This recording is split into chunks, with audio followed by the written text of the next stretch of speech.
Comme notre foyer est charmant et chaleureux, Nora. Ici, tu es à l'abri. Je te garderai comme une colombe pourchassée que j'aurais arrachée intacte des griffes du vautour. J'apaiserai ton pauvre cœur pantelant. Cela se fera peu à peu, Nora, crois-moi. Demain, tout ça t'apparaîtra sous un autre jour. Bientôt, tout sera comme avant. Je n'aurai plus besoin de répéter que je t'ai pardonné, Nora. Tu le sentiras bien toi-même. Ah. Ah non, mais comment peux-tu imaginer que je veuille te repousser ou même te faire des reproches? Ah. Tu ne sais pas vraiment ce que cache un cœur d'homme, Nora, hein? C'est pour un homme quelque chose d'inexprimable et doux. Une grande satisfaction de sentir qu'il a pardonné à sa femme. Enfin, qu'il lui a pardonné du fond du cœur. Elle n'est pas là devenue doublement sa propriété. Il l'a, pour ainsi dire, mise au monde une nouvelle fois. Elle est en quelque sorte à la fois sa femme et son enfant. Et c'est ce que tu seras pour moi désormais, hein, petite créature indécise désormais. Ne t'inquiète de rien, Nora. Ouvre-moi ton cœur et je serai à la fois ta volonté et ta conscience. Mais qu'y a-t-il? Tu ne te couches pas, tu t'es rhabillée? Oui, Thorvald. Je me suis rhabillée. Pourquoi maintenant si tard? Cette nuit, je ne dormirai pas. Nora. Il n'est pas si tard encore. Assieds-toi, Thorvald. Nous avons à parler. Nora, qu'y a-t-il? Cette expression figée. Assieds-toi. Ce sera long. J'ai beaucoup de choses à te dire. Tu m'inquiètes, Nora, je ne te comprends pas. Oui. C'est exact. Tu ne me comprends pas. Et moi non plus, je ne t'ai jamais compris avant ce soir. Comment non, ça, ne m'interromps pas. Écoute-moi bien seulement. Nous soldons les comptes, Thorvald. Que veux-tu dire? N'es-tu pas frappé d'une chose à nous voir assis comme nous le sommes? Que veux-tu dire? Cela fait 8 ans que nous sommes mariés. N'es-tu pas frappé de constater que c'est la première fois que nous avons, toi et moi, mari et femme, une conversation sérieuse ensemble? Sérieuse? Qu'est-ce que ça veut dire? Depuis 8 ans, et plus encore. Depuis notre première rencontre, nous n'avons jamais eu d'échange sérieux sur un sujet sérieux. Mais fallait-il constamment que je t'accable de mes soucis dont tu n'aurais de toute façon pas pu me soulager? Je ne parle pas de tes soucis. Je dis que nous n'avons jamais cherché ensemble à y voir clair en quoi que ce soit. Mais chère Nora, une femme a-t-elle à s'en préoccuper? Nous y voilà. Tu ne m'as jamais comprise. On m'a fait grand tort, Thorvald. D'abord papa, et puis toi. Quoi? Nous deux? Nous deux qui t'avons aimé plus que tout autre? Vous ne m'avez jamais aimé. Vous avez seulement trouvé amusant d'être amoureux de moi. Non mais Nora, que dis-tu là? Oui, c'est comme ça, Thorvald. Quand j'étais chez papa, il m'exposait ses opinions. Et alors, j'avais les mêmes opinions. Et si j'en avais d'autres, je les cachais, car il n'aurait pas aimé ça. Il m'appelait sa poupée. Et il jouait avec moi comme je jouais avec mes poupées. Et puis je suis venue chez toi. Ah, alors, quelle curieuse expression pour parler de notre mariage. Je veux dire, des mains de papa, je suis passée dans les tiennes. Tu as tout arrangé à ton goût. Et j'ai fini par avoir le même goût que toi. Ou bien je faisais semblant, je ne sais plus. C'était selon, je crois. Tantôt l'un, tantôt l'autre. Quand j'y pense, il me semble que j'ai vécu ici comme une pauvresse, au jour le jour. J'ai vécu des pirouettes que je faisais pour toi, Thorvald. Mais c'est bien ce que tu voulais. Toi et papa, vous avez grandement péché contre moi. C'est votre faute si je ne suis bonne à rien. Nora, tu es absurde. Et ingrate, n'as-tu pas été heureuse ici? Non, je ne l'ai jamais été. Je croyais l'être, mais je ne l'ai jamais été.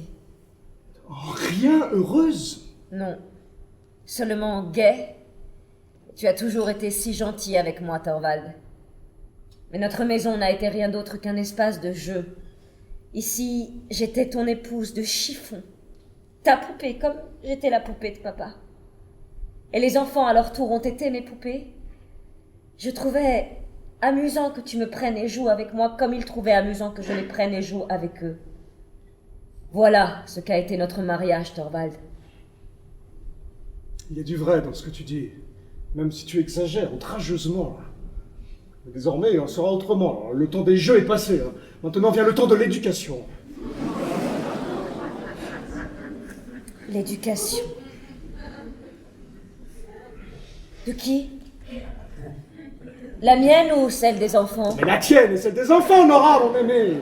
Ah, Thorvald, tu n'es pas homme à faire l'éducation de ton épouse. C'est toi qui dis cela? Et comment serais-je préparée, moi, à faire l'éducation des enfants? Nora! Ne le disais-tu pas toi-même? Cette tâche, tu n'oses pas me la confier. Non, mais c'était sous le coup de la colère, comment peux-tu m'en faire grief? C'était fort bien dit de ta part. La tâche est au-dessus de mes forces. Il me faut d'abord accomplir une autre tâche. Je dois faire ma propre éducation et tu n'es pas homme à pouvoir m'y aider.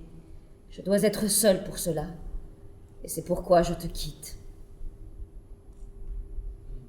Qu'est-ce que tu as dit, là? Je dois être seule pour voir clair en moi et en tout ce qui m'entoure.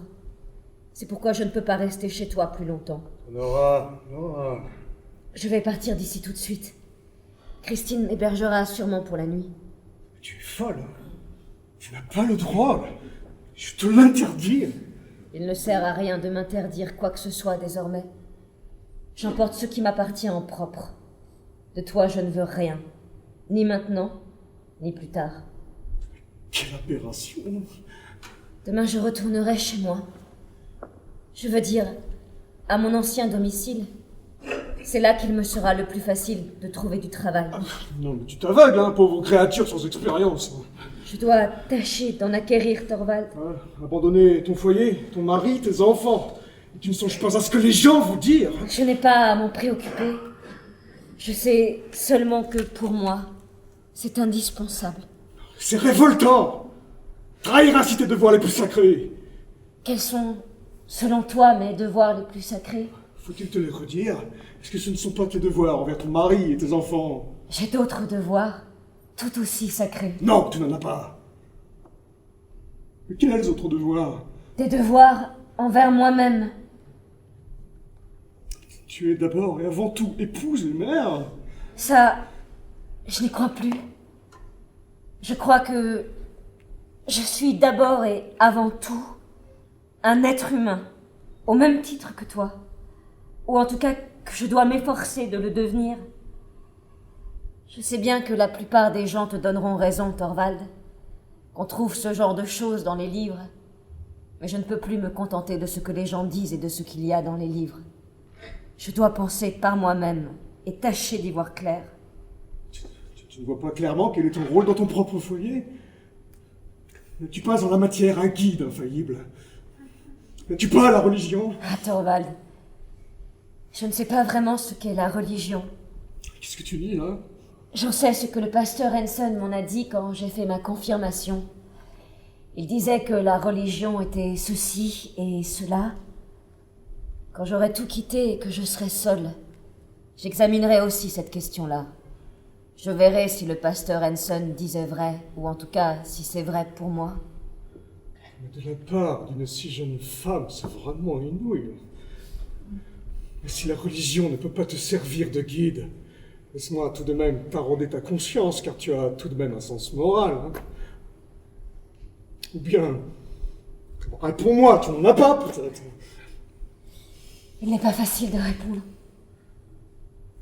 Je n'en sais rien. Tout ça me semble tellement confus. Je sais seulement que j'ai là-dessus une toute autre opinion que la tienne. Je découvre aussi que les lois ne sont pas ce que je croyais, mais que ces lois puissent être justes. Je n'arrive pas à l'admettre. Une femme n'aurait donc pas le droit d'épargner son vieux père mourant ou de sauver la vie de son mari. Je n'y crois pas. Tu parles comme une enfant. Tu ne comprends pas la société où tu vis. Hein. Non, c'est vrai. Mais maintenant, je vais m'y mettre. Il faut que je sache enfin qui a raison. La société ou moi. Tu es malade, Nora. Tu as la fièvre, je crois même que tu perds la tête. Je ne me suis jamais sentie aussi lucide, aussi sûre de moi que cette nuit. Et c'est lucide et sûr de toi que tu abandonnes ton mari et tes enfants? Oui. Alors il n'y a qu'une explication possible. Laquelle? Tu ne m'aimes plus? Oui, c'est cela. Nora, tu dis ça comme ça. Ça me fait tant de peine, Thorvald. Tu as toujours été si gentil avec moi. Et je n'y peux rien. Je ne t'aime plus.